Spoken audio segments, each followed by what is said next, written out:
આજની ધર્મકથા. પ્રણામ. મુનિશ્રી કેશર વિજયજી મહારાજ,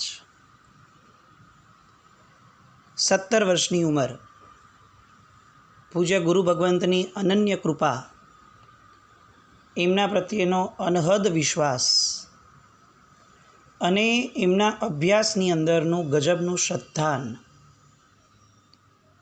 જે પાઠ ઉપર બેસવા માટે વયોવૃદ્ધ વડીલોને પણ એક મિનિમમ અભ્યાસનું લેવલ કીધું છે, એ પાઠ ઉપર 17 વર્ષના બાળકને બેસાડવાનો નિર્ણય એ કમલસુરી મહારાજ સાહેબ માટે બહુ સરળ બન્યો હશે એવું ન કહી શકાય. અને તેમ છતાં કમલસુરી મહારાજ સાહેબે, જેની દીક્ષાને માંડ વર્ષ પૂરું થયું છે, એવા બાળકને, યુવાનને પાઠ સોંપી. અને પાઠ કેવી રીતની સોંપી, કઈ જગ્યાએ સોંપી? તો કે એવી જગ્યાઓએ કે જ્યાં જ્યાં શ્રાવકો સામે પ્રવચન કરતાં પહેલાં મુનિ ભગવંતોને સારામાં સારો પોતાનો અભ્યાસ, એની તકેદારી રાખવી પડે કે એક શબ્દ પણ આગળ પાછળ ન થઈ શકે. કારણ કે શ્રાવકો પણ બધા અભ્યસ્ત હતા. અનેક ગ્રંથોના વિવેચનો આટલા વર્ષોમાં સાંભળ્યા હતા, કારણ કે એ સમયે જ સામાન્ય વ્યાખ્યાનો ઓછા ચાલતા. એક એવો દોર હતો કે જ્યારે પ્રવચનોના વિષયોમાં ભગવતી સૂત્ર પરના વ્યાખ્યાન, ઉત્તરાધ્યયન સૂત્ર પરના વ્યાખ્યાન, આ રીતના મૂળ આગમ ગ્રંથો પરના વિવેચનો અને ટીકાઓનો એ દોર હતો. એટલે બહુશ્રુત શ્રાવકો એ જે સમયે જે સ્થળોએ બિરાજમાન હોય, એમની દેશના, એમની સભાની અંદર વાચના આપવી એ કોઈ પણ મહાત્મા માટે એકવાર તો વિચારવાનો, ફેરવિચાર કરવાનો પ્રશ્ન બની જ જાય કે આમાં આપણે બરોબર આપી શકશું ને. એવું સ્થળ, અને તેમ છતાં 17 વર્ષના આ યુવાને બેબાક રીતે જે પ્રવચનની ધારાઓ ચલાવી, અને એમાં પણ એમણે જે વિષય લીધો અધ્યાત્મનો, એ વિષયની અંદર આ ઉંમર સૂટ થાય એવી પણ ન હતી. જે ઉંમરે રંગરાગ સૌથી વધુ આકર્ષિત કરે, એ ઉંમરે રંગરાગથી વૈરાગ્યની વાત નહીં, આ રંગરાગ એ મારું સ્વરૂપ જ નથી એવી વાત કરવી, એ બહુ અવ્વલ દરજ્જાનું સાહેબનું અંદરનું સ્તર ગણી શકાય. પૂજ્યશ્રીએ વાસનાઓને કેવી ઠોકર મારી હશે મનથી, કેવી નિર્મળતા પ્રાપ્ત કરી હશે કે તેઓ વાસનાનો વિરોધ કરવાના વિષયને લેવાના બદલે પોતાના આત્મ સ્વરૂપ સિવાયની તમામ વસ્તુઓ એ આપણી છે જ નહીં એ ધારાની અંદર આગળ વધ્યા. શાસ્ત્રની અંદર અધ્યાત્મનો માર્ગ જ્યારે કીધો ને, ત્યારે એક વાક્ય એવું આવે કે હું આત્મા છું. પૂજ્ય કેશરસુરી મહારાજની આત્મજ્ઞાન પ્રવેશિકા પુસ્તકના હું આ કેટલીક વાતોને લઈ રહ્યો છું કે સાહેબની ધારા, એના પરથી આપણે સમજી શકીએ કે કેવી રીતે લીધી હશે. સાહેબનું એવું માનવું હતું કે બાળક જ્યારે બોલતું થાય, નવકાર આપ્યો એમને, આપણે નવકાર શીખવ્યો, એ પછીથી સૌથી પહેલો શબ્દ બાળકને શીખવાડવો જોઈએ, હું આત્મા છું. આ શીખવાડ્યા પછી બીજા સૂત્રો શીખવાડવા જોઈએ. અને ખાલી બોલવાનું શીખવવાનું એવું નહીં, એને ઘૂંટાવવાનું. અને જેમ જેમ સમજણો થાય તેમ તેમ તે એની ઉંમરની મર્યાદા અને એની ઉંમરની સમજણ પ્રમાણે એને તે રીતે તું આત્મા છે એવી સમજણ આપતા રહેવાની. એમાં એમણે સૌથી પહેલું સ્તરે મૂક્યું છે કે સૌથી પહેલું હું આત્મા છું એ સમજણ ડિરેક્ટ નહીં આવે, કારણ કે આ અનુભૂતિનો વિષય છે. અને અનાદિકાળની આપણી અનુભૂતિઓ તો અલગ છે. હું શરીર છું, હું જ વિષયરૂપ છું, હું જ સંસારના સુખરૂપ છું. તો અચાનકથી આપણે કહી દઈએ કે હું આત્મા છું તો એને મગજમાં નહીં બેસે. તો એમણે સરસ મજાની ધારા લખી છે પુસ્તકની અંદર કે બાળકને નાનપણથી એવી ટેવ પડાવીએ અને એને કહેતા રહે કે જો આ લે, આ વસ્તુ, આ રમકડું લે, કેટલી મિનિટ તને સુખ મળ્યું. અને પછીથી એ વિચારશીલ બને અને ધીરે ધીરે એને કહેવાય કે જો તારામાં એનામાં સુખ હોત ને તો એ તને કાયમ સુખ આપત. એ તને કાયમ સુખ નથી આપતું ને, થોડા ટાઈમ પછી કંટાળો આપે છે ને, તો એનો મતલબ કે સુખ એનામાં નથી. આટલું કહી અને અટકી જવાનું. એમ કરતાં કરતાં જેમ જેમ ઉંમર વધતી જાય એમ એમ તેને તે વિષયો સમજાવતા રહેવાના. નાનપણમાં જે રમકડાની અંદર વિષય છે એનો, એ પછીથી મોટા થયા પછીથી મિત્રોની અંદર, ફરવા કરવાની અંદર, ત્યાર પછી પત્નીની અંદર અને ત્યાર પછી ધનની અંદર, તમામ જગ્યાઓએ એને એવું રિયલાઇઝ કરાવતા રહેવાનું કે જો આમાં સુખ નથી, તું વિચારી જો, આમાં સુખ હોત તો આવા સમયે તને એ કેમ કામમાં ના આવ્યું? આનાથી કંઈક વિશેષ, કંઈક અલગ છે સુખ. આ રીતે એક જિજ્ઞાસા એ જૈનની અંદર સામાન્યપણે લક્ષણ હોવું જોઈએ. જો હું આ નથી, જો હું આ નથી, જો હું આ નથી, તો હું છું કોણ? આવો પ્રશ્ન એને અંદરથી પ્રગટવો જોઈએ. અને આવો પ્રશ્ન પ્રગટ્યા પછીથી જે બચે ત્યારે એ અંદર ઉતરશે અને ખબર પડશે કે જો હું આ કંઈ જ નથી તો હું આત્મા છું. આવો એક સરસ મજાનો ક્રમ પૂજ્ય કેસર વિજયજી મહારાજ સાહેબ એ સમયના 17 વર્ષની ઉંમરે એમણે પ્રવચનોની અંદર વહાવ્યો. નેતિ નેતિ, હું આ નથી, હું આ નથી, હું આ નથી. આ એક આખો નિષેધાત્મક ક્રમ, એ સૌથી પહેલી પાયાની વાત, પગથિયાની વાત એ સાહેબે ક્રમબદ્ધ રીતે મૂકી. સામે બેસનારા લોકો એ તો ગજબ રીતે અંજાઈ ગયા. આ ઉંમરમાં આ વાત અને આ ક્રમબદ્ધ ક્લેરિટી. અને પછી તો વાચનાઓની અંદર લોકોનો ફ્લો એટલો બધો વધવા લાગ્યો કે હવે ગુરુ ભગવાનને એવો વિચાર આવ્યો કે સવારના સમયે તો આમની પાસે સમય રહેતો નથી, લોકો વ્યાખ્યાન પછીથી પણ મળવા આવે, પ્રશ્નો લઈને આવે છે. એટલે એમણે કેસર વિજયજી મહારાજ સાહેબને બોલાવીને કીધું કે જુઓ, લોકો પામે એનો આનંદ છે, પરંતુ લોકોને પમાડવું એ આપણું લક્ષ્ય નથી. આપણે સાધુ છીએ, આપણું લક્ષ્ય એક જ હોય કે આપણે અભ્યાસુ બનવું છે. હવે તમારી પાસે શું વિકલ્પ છે? મને એવું લાગે છે કે અભ્યાસ તો કોમ્પ્રોમાઇઝ થાય છે, આટલા બધા લોકો સાથે બેસવું પડે છે. હું એ સમજું છું કે તમે કોઈ પણ વાતો એકદમ એવી નથી કરતા કે જે આવશ્યક નથી. બધું અનાવશ્યક તમે ઓલરેડી સમજેલા છો વિવેકપૂર્વક. પણ તેમ છતાંય મને ચિંતા છે કે આ જ સમયગાળામાં તમારી અભ્યાસની ક્ષણો પણ પસાર થઈ રહી છે કે જે પાછી નહીં આવે. અને એ સમયે કેસર વિજયજી મહારાજ સાહેબે પોતાનું ભવિષ્ય જાણે લેખતા હોય એ રીતે ગુરુ ભગવંતને બહુ વિનયપૂર્વક કીધું કે સાહેબ, શ્રાવકો સવારે આવશે, બપોરે આવશે, સાંજે આવશે, બહુ તો સાહેબ રાત તો મારી છે ને. અને તરત એ પોતાના ગુરુ ભગવંતને કહે છે કે સાહેબ, આજથી રાત્રિની અંદર આટલી ગાથાઓનો સ્વાધ્યાય ન થાય અને આટલી ગાથાનું ચિંતન મનન ન થાય ત્યાં સુધી સાહેબ મારી આંખ એ ઢળશે નહીં, હું રાત્રે સૂઈશ નહીં. કમલસુરી મહારાજ સાહેબને ખૂબ આનંદ થયો કે આટલા ટાઈટ શેડ્યુલમાં, આટલા બિઝી શેડ્યુલમાં પણ રાત્રિની ઊંઘને કોમ્પ્રોમાઇઝ કરવાની તૈયારી જે વ્યક્તિમાં છે એ સાધક ન બને તો જ હવે નવાય છે. અને આ ક્રમ શરૂ થયો. રાત્રિના સમયે જાગીને પણ જે પણ સૂત્રો ભણતા એની ગાથા ગોખવાથી માંડીને, એનો સ્વાધ્યાય કરવાથી માંડીને તમામ ક્રિયાઓની અંદર હવે કેસર વિજયજી મહારાજ સાહેબ ડબલ એક્ટિવ થયા. સુરત ગોપીપુરામાં સાહેબને અભ્યાસનો અનુકૂળ ક્રમ મળવાની શક્યતા લાગી, પંડિતજી વગેરેની. એટલે કમલસુરી મહારાજ સાહેબે એ સમયે એમને ગોપીપુરા ચાતુર્માસ માટે મોકલ્યા, સાથે પોતે પણ પધાર્યા. એ સમયે મોહનલાલજી મહારાજ એ સમયની એક અતિશય ચમત્કારી અને શાંત પ્રકૃતિવાળી આ એક વ્યક્તિત્વની ધારા, બહુ જ પૂજ્ય મહાત્માઓની અંદર આ મોહનલાલજી મહારાજને એ સમયે ગણાતા. એ મોહનલાલજી મહારાજ ગોપીપુરામાં બિરાજમાન હતા. હવે ગોપીપુરા એ આમના અભ્યાસ માટે સુટેબલ હતું, પણ ત્યાં તો ઓલરેડી મહાત્મા બિરાજમાન હતા. તો કેસર વિજયજી મહારાજ સાહેબને અભ્યાસ કરાવવા માટે કમલસુરી મહારાજ તેઓ સાથે પધાર્યા અને મોહનલાલજી મહારાજ સાહેબ સાથે સ્થાયી થયા ચાતુર્માસમાં. અને એ ચાતુર્માસની અંદર ઉત્તરાધ્યયન સૂત્રના બંને મહાત્માએ ભેગા થઈ અને જોગ શરૂ કરાવડાવ્યા.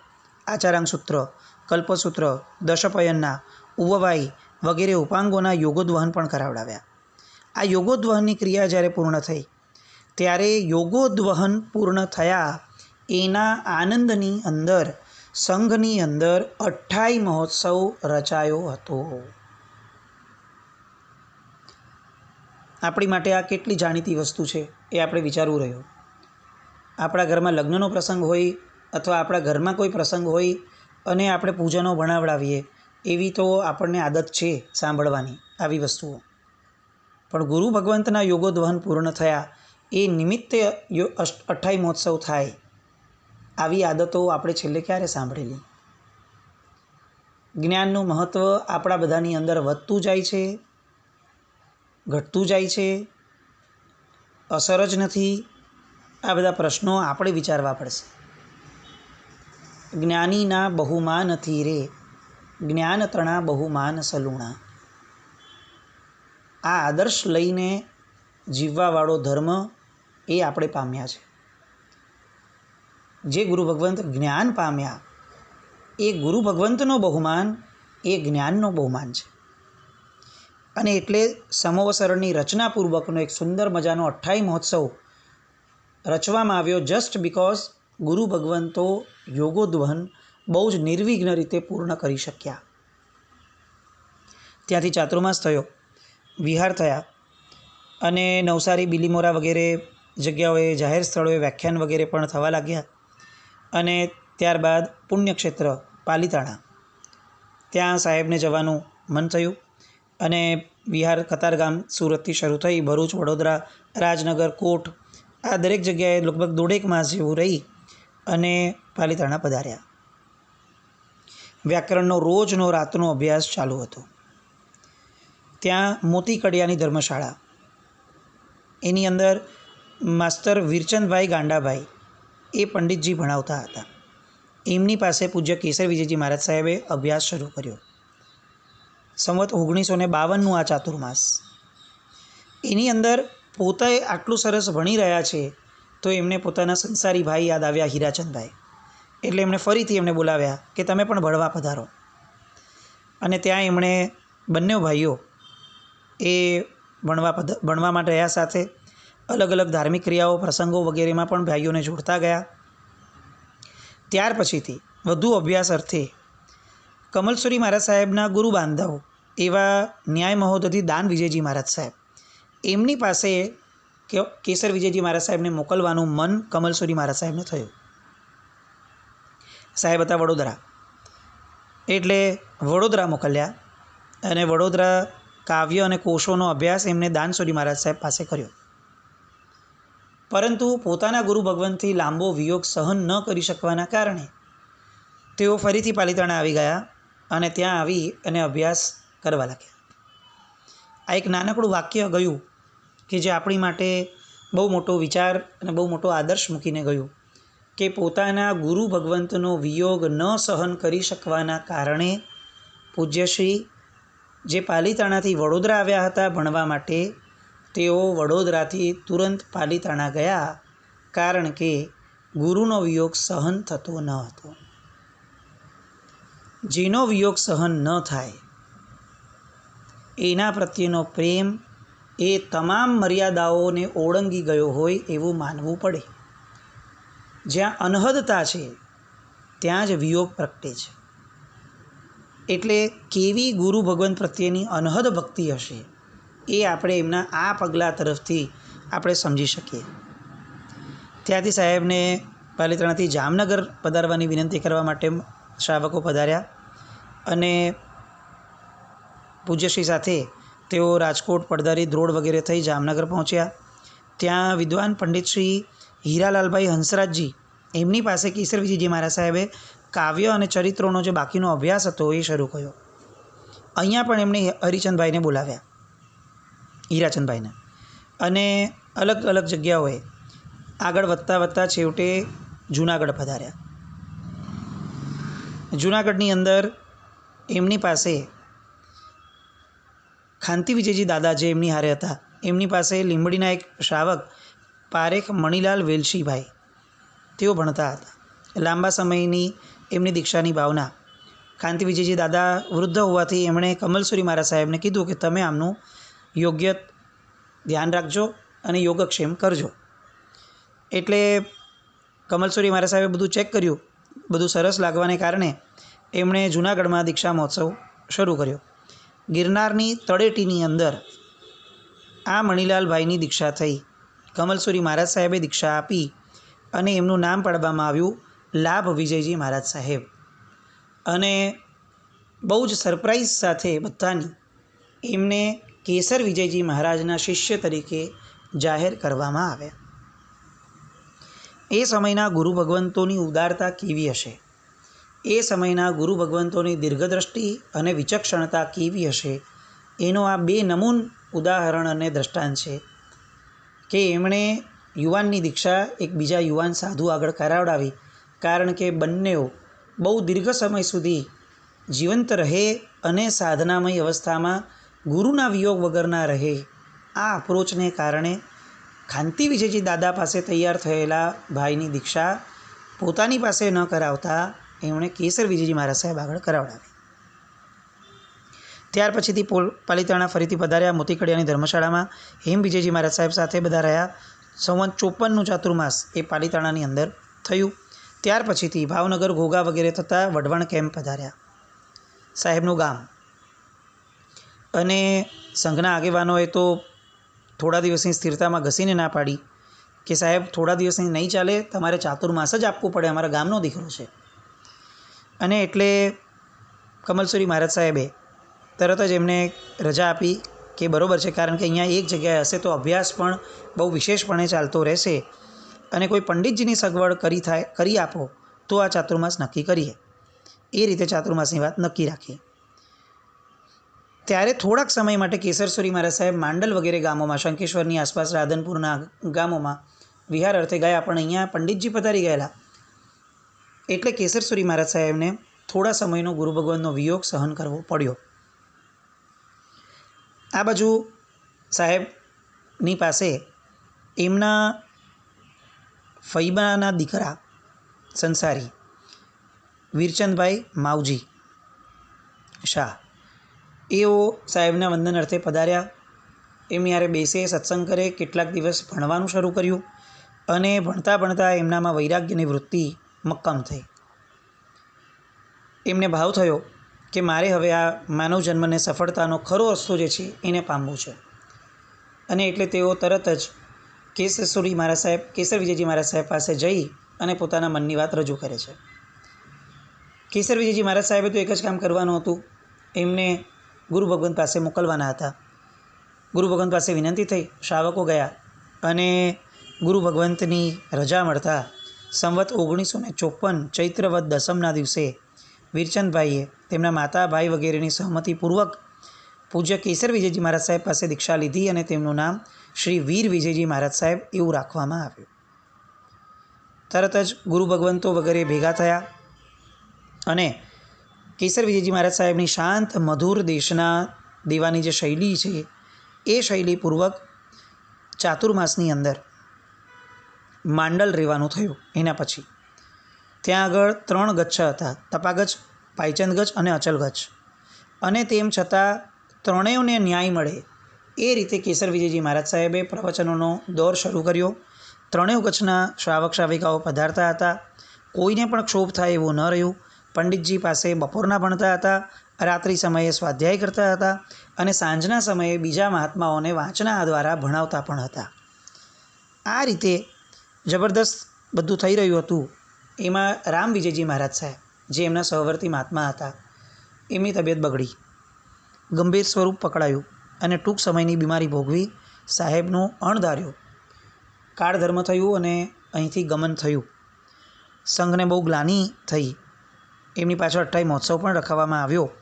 હવે વીર વિજયજી મહારાજ સાહેબ સંપૂર્ણપણે પૂજ્યશ્રીની વયાવચ વગેરેની અંદર ધ્યાન આપતા રહ્યા અને એમણે ત્યારે એ સમયે આવી પરિસ્થિતિમાં કેસર વિજયજી મહારાજ સાહેબે હુકમ પ્રકાશ નામનું નામનો એક લેખ લખ્યો હતો, પુસ્તક જેવું કહી શકાય એવો, જેની અંદર આધ્યાત્મિક અને નિશ્ચય બાબતોનું લખાણ હોવાના કારણે કેટલીક વસ્તુઓ અરુચિકર લાગી વીર વિજયજી મહારાજને.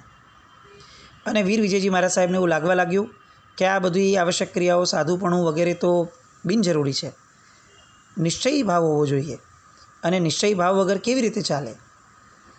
કેસર વિજયજી મહારાજ સાહેબ એમને ખૂબ સમજાવ્યા, શાસ્ત્રના રહસ્યો સમજાવ્યા, અને તેમ છતાં એમને પોતાનો જે ઉદય હતો એ ઉદયને પોતે જીરવી ન શક્યા, અને એના કારણે એમને એવું લાગ્યું કે મારે દીક્ષા હવે વધુ આગળ લેવી નથી, પાડવી નથી. સંયમ પાલન એ ખાંડાની ધાર પર નાચ કરવા જેવું છે. આ વાતો કેટલાક આવા પ્રસંગોથી આપણે સમજી શકીએ. આ પ્રસંગ લેવાનું એક વિશેષ કારણ એ છે કે જ્યારે વ્યવહાર વગરનો નિશ્ચય અતિશય માત્રામાં વધી જાય ત્યારે કઈ એક્સટેન્ટ સુધી જીવને લઈ જઈ શકે છે એ આપણી નજર સામે રહેવું જોઈએ. એટલી હદ સુધી નૈશ્ચયિક ભાવની ધારામાં વીર વિજયજી મહારાજ સાહેબ આગળ વધ્યા કે એમને સાધુપણું, એના આચારો પણ બહુ અર્થસભર લાગવા ન લાગ્યા, અને અંતે એમણે દીક્ષા છોડી. આ પ્રસંગ ખાસ આપણી માટે એક વિશેષપણે આપણા લક્ષ્યને ઉજાગર કરનારો બને એ માટે વિશેષપણે આ લેવાની ધારા પ્રગટી છે. કેસર વિજયજી મહારાજ સાહેબ ત્યાર પછીથી દાનસુરી મહારાજ સાહેબ પાસે, કમલસુરી મહારાજ સાહેબ પાસે પધાર્યા, અને આ જે બધી વાતો કરી એમના આ અનુભવની, વીર વિજયજી મહારાજ સાહેબની, ત્યાર પછીથી ફરી પાલિતાણા જઈ અને આગળનો ક્રમ કઈ રીતે ચાલ્યો એ આવતીકાલે જોઈએ. જીન આજ્ઞા વિરુદ્ધ કંઈ પણ બોલાયું હોય તો મિચ્છામિ દુક્કડમ જૈનમ જયતિ શાસનમ.